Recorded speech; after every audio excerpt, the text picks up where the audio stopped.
Have you ever wondered what happens when you turn on your computer or smartphone? Well, that's where the operating system steps in. An operating system, or OS for short, is the software that runs your device. It's like the master controller that manages all the programs and hardware. Think of it like a team manager. It makes sure everything runs smoothly, from opening your apps, saving your files, to keeping track of what's happening inside the device. Popular operating systems include Windows, macOS, Linux, Android, and iOS. They each have their own style, but they all do the same job. Behind the scenes, the OS handles all the heavy lifting. It communicates with your device's hardware, the brain, the memory, the storage, making sure everything works in harmony. It also helps you multitask. Want to listen to music while browsing the web and writing an email?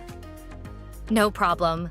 The OS makes sure each task gets done without slowing down. Plus, your operating system keeps your device secure. It controls access to the system and helps prevent viruses and malware from causing trouble. In short, the OS is your device's silent hero, making sure everything runs smoothly so you can focus on what matters to you. So, the next time you power up your device, remember to thank your operating system for keeping things in order.